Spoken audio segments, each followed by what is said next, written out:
roi de gloire fasse son entrée. Qui est donc ce roi de gloire? L'Éternel fort et puissant. Voici le roi de gloire.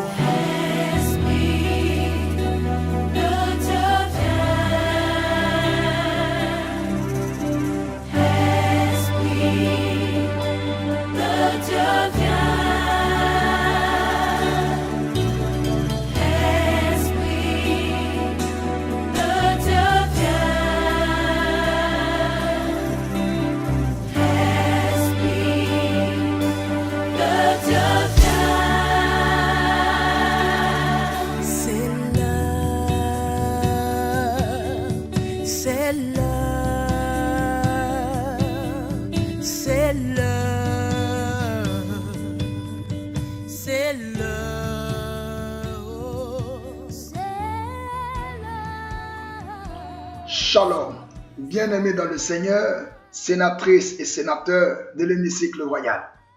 Dans la première partie de notre série de prières pour vaincre l'esprit de disgrâce et briser les lois de la disgrâce, nous avons compris que l'esprit de disgrâce opère parfois dans nos destinées à cause de la malédiction liée à nos origines par le péché de nos ascendants, comme défini dans l'ordre d'Ézéchiel chapitre 18, le verset 2. Les pères ont mangé des raisins verts et les dents des enfants en ont été agacées.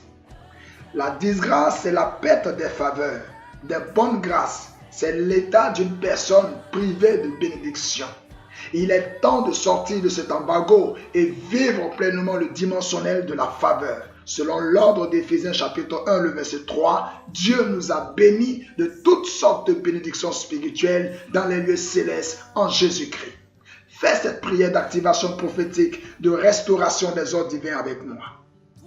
Toute malédiction liée à mes origines par le péché de mes ascendants depuis la maison de mon père et la maison de ma mère soit brisée par le sang de Jésus-Christ. Fais encore cette prière avec moi. Dans l'exécution de l'ordre de l'Éternel, de 2 Corinthiens chapitre 5, le verset 17, les choses anciennes sont passées. Voici, toutes choses sont devenues nouvelles, enrichies par la bénédiction de Dieu dans le nom de Jésus-Christ. Amen.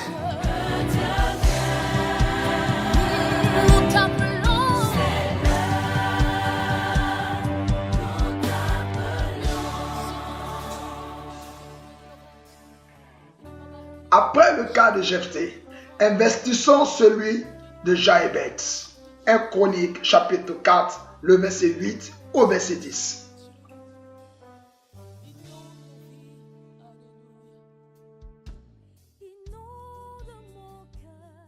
Cos engendra Abnoub et Absobeba et les clans d'Araël, fils d'Aroum.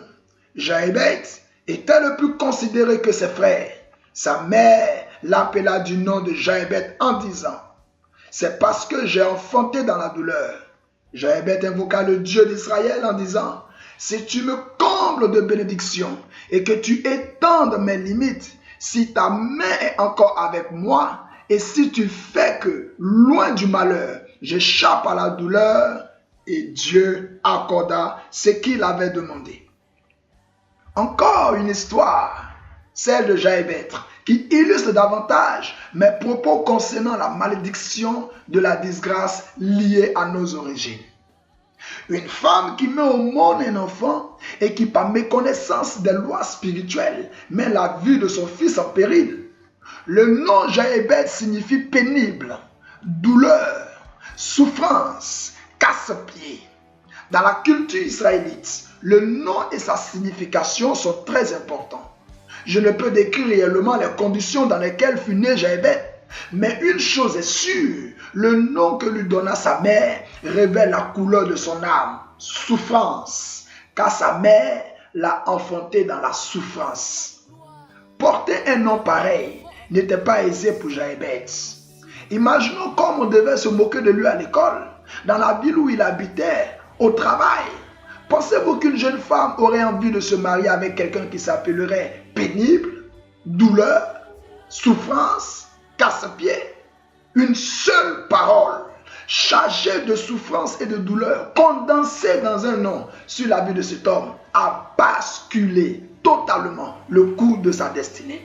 Le nom que nous portons peut être la cause de la disgrâce ou la parole maldite, c'est-à-dire la malédiction prononcée sur la vie de quelqu'un peut provoquer une série de malheurs. Seule la prière stratégique de l'autodélivrance par les ordres divins est nécessaire pour renverser l'esprit de disgrâce.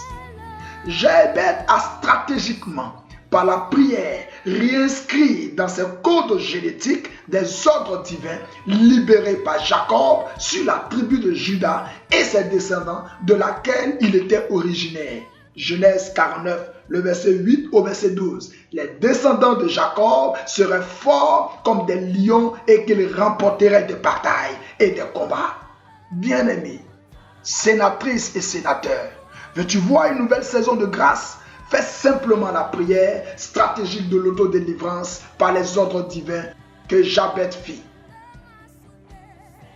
Dis avec moi, dans l'accomplissement de l'ordre de Jéhébed, Éternel, comble-moi de bénédictions, étende mes limites, que ta main soit avec moi et que loin du malheur, j'échappe à la douleur dans le nom de Jésus-Christ de Nazareth. Amen. Ne manquez pas le prochain épisode sur la série de prières Briser les lois de la disgrâce. Que Dieu vous bénisse. Shalom.